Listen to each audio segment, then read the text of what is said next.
Thank you, brethren, for that beautiful. Gracias, hermanos, por ese himno tan hermoso. Not long ago, No hace mucho, una hermana soltera, I will call a la que llamaré Molly, came home from llegó a casa del trabajo para encontrar que 5 centímetros de agua cubrían todo el piso del sótano. immediately. She Inmediatamente se dio cuenta de que sus vecinos, con los que compartía las cañerías, debieron de haber tenido una cantidad exorbitante de ropa para lavar porque a ella le llegó toda el agua del sumidero. after calling a friend, Después de llamar a una amiga para que fuera a ayudarla, two began ambas empezaron a mover el agua y a trapear. just then the door. Entonces alguien llamó a la puerta Her friend cried, y su amiga exclamó, "It's your «¡Son tus maestros orientadores!». Molly laughed. Molly se rió. It is the last day of «Es el último día del mes», respondió. but I can assure «Pero you, puedo asegurarte que no son mis maestros orientadores». with bare feet, Descalza, wet trousers, con los pantalones mojados, el cabello sujeto con un pañuelo y un par muy elegante de guantes de goma, Molly made Molly se abrió camino hasta la puerta. but her stark Sin embargo, su aspecto deprimente no se comparaba con el espectáculo inusual que tenía ante sus ojos. Sí eran sus maestros orientadores. you could have knocked me over. Me quedé boquiabierta ante semejante sorpresa, me dijo tiempo después. Era un milagro de la orientación familiar, como el tipo de que las autoridades generales comparten en los discursos de conferencia. She went on, Y prosiguió. but just as Pero entonces, justo cuando intentaba decidirme entre darles un beso o el trapeador, ellos me dicen, «Discúlpenos, Molly, vemos que está ocupada y no queremos molestar. Ya vendremos en otro momento». and they were. Y se fueron. Who was it? «¿Quién era?», le preguntó su amiga desde el sótano. I wanted to Quise say decirle, ciertamente no eran los 3 nefitas, admitió Molly, pero me refrené and said very y dije con mucha calma, it was my eran los maestros orientadores, pero consideraron que no era un momento oportuno para darme el mensaje. brethren. Hermanos, May we briefly permítanme examinar brevemente el deber del sacerdocio que se ha descrito como el primer recurso de ayuda en la Iglesia para las personas y las familias. entire Se han sacrificado bosques enteros a fin de tener el papel para organizar y después reorganizar ese deber. Se han dado miles de discursos motivadores a fin de fomentarlo. Ciertamente ningún psicoanalista de la corriente de Sigmund Freud podría suscitar tantos sentimientos de culpa como los que ha provocado el tema. yet still No obstante, aún tenemos dificultades para siquiera acercarnos a un nivel aceptable en el cumplimiento del mandamiento del Señor en cuanto a velar siempre por los miembros de la Iglesia mediante la orientación familiar del sacerdocio. Parte de la dificultad que enfrentamos es la demografía cambiante de la Iglesia, lo sabemos. Con miembros repartidos en más de 30,000 barrios y ramas, ubicados en 188 naciones y territorios, es mucho más difícil visitar el hogar de nuestros hermanos y hermanas de lo que era en los albores de la Iglesia, cuando un vecino enseñaba a otro vecino en lo que se conocía como enseñanza por cuadras. furthermore Además, in many units en muchas unidades de la Iglesia hay un número limitado de poseedores del sacerdocio para hacer orientación familiar, con lo que aquellos que sí pueden servir tienen unas 18 o 20 familias o más que atender. there can also También puede haber problemas de tener que recorrer grandes distancias, el costo elevado y la poca disponibilidad del transporte y la ampliación de la jornada y la semana laborales. add to the Sumémosle a esto ciertos tabús sociales relacionados con las visitas sin anunciar safety y los problemas de seguridad que hay en muchos vecindarios del mundo. Bueno, empezaremos a ver la complejidad del problema. Hermanos, in the best of en lo mejor de ambos casos, in those circumstances y en donde las circunstancias lo permitan, la visita mensual a cada hogar sigue siendo el ideal que persigue la Iglesia. but realize Pero siendo conscientes de que en muchas partes del mundo no es posible lograr ese ideal, y que hacemos que los hermanos se sientan unos fracasados cuando les pedimos que hagan algo que no se puede hacer realmente, la primera presidencia escribió el siguiente consejo útil e inspirado a los líderes en diciembre de 2001. Un consejo de mucha utilidad. Hay algunos lugares de la iglesia, escribieron, en donde no es posible realizar la orientación familiar en cada hogar todos los meses, debido a un número insuficiente de hermanos activos y a otros varios desafíos locales. Ya se mencionaron algunos. Cuando prevalezcan tales circunstancias, los líderes deberán hacer lo mejor que puedan para utilizar los medios disponibles para velar por cada miembro y fortalecerlo. Hermanos, si en mi barrio o rama me enfrentara a ese tipo de circunstancias difíciles, mi compañero del sacerdocio arónico y yo aplicaríamos el consejo de la primera presidencia, que ahora es una norma del manual, de esta manera. Primero, sin importar cuántos meses tardáramos en lograrlo, nos esforzaríamos por cumplir con el mandato de las Escrituras de visitar la casa de todos los miembros, estableciendo un calendario que nos permitiera llegar a esos hogares siempre que fuese posible y práctico. En este calendario estaría la prioridad principal de disponibilidad de tiempo y la frecuencia de tener contacto con aquellos que más nos necesitan. Los investigadores a quienes estén enseñando los misioneros, los conversos recién bautizados, los enfermos, los que estén solos, los menos activos, las familias monoparentales que aún tengan hijos en el hogar, etc.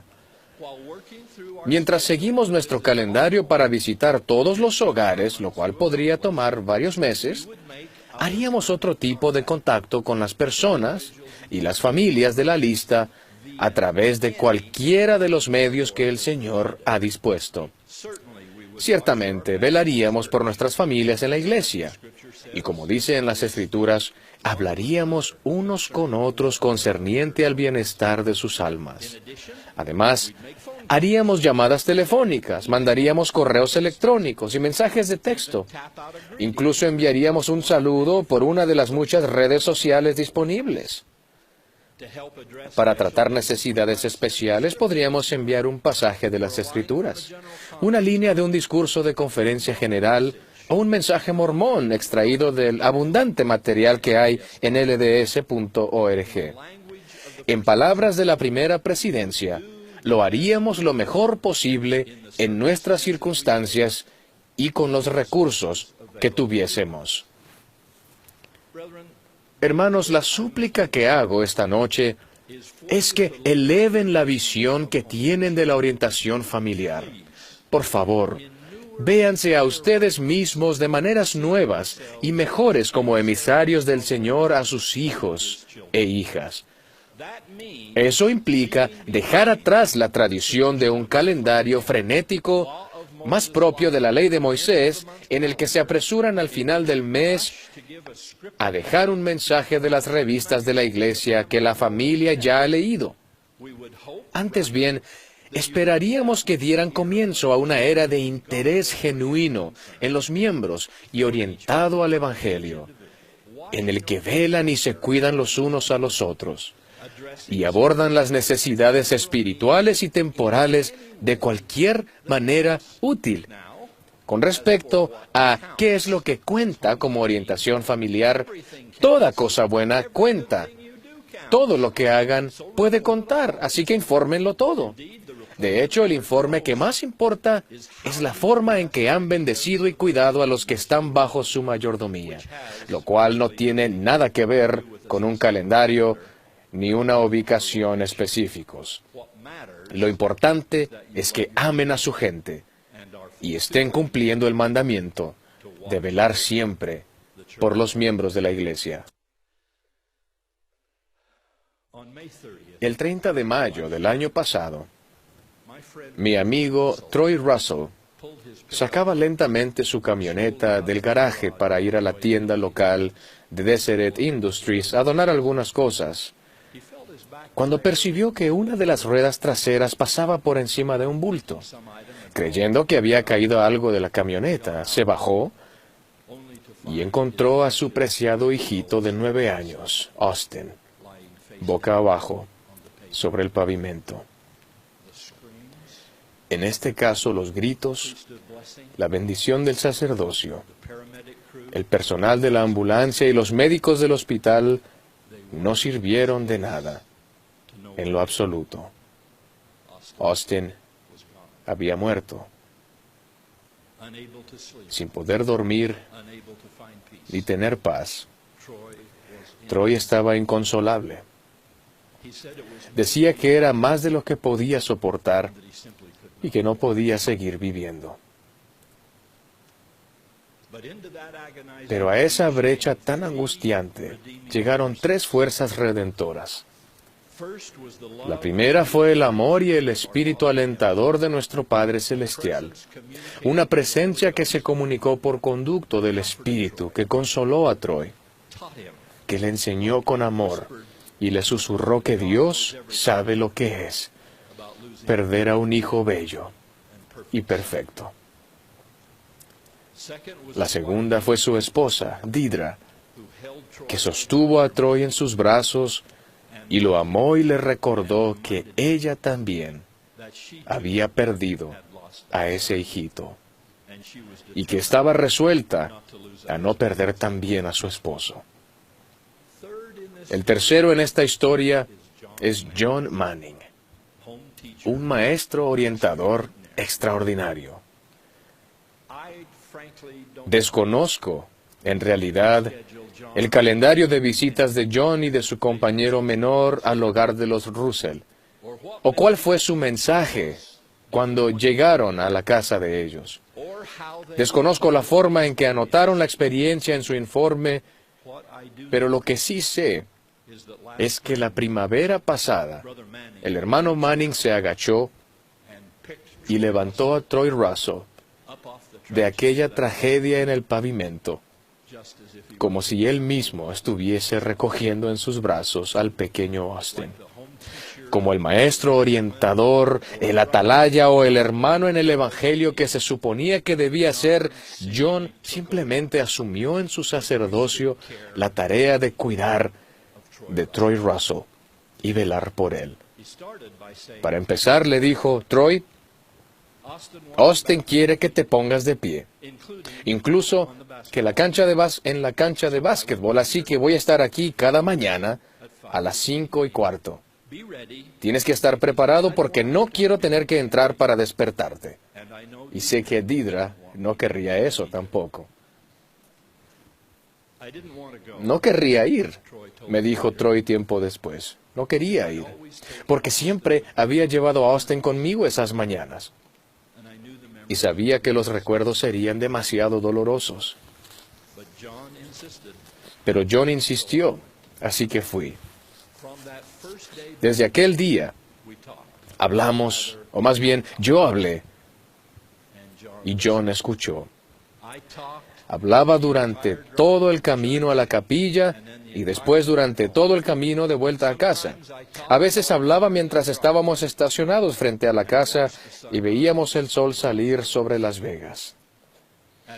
Al principio fue difícil, pero con el tiempo me di cuenta de que había hallado fortaleza gracias a un jugador de baloncesto muy lento que medía 1,80 m de altura y que lanzaba la pelota terriblemente, pero quien me amó y me escuchó hasta que el sol por fin volvió a salir en mi vida. Mis hermanos del sacerdocio, cuando hablamos de la orientación familiar, de velar, del ministerio personal del sacerdocio o como quieran llamarlo, esto es de lo que estamos hablando.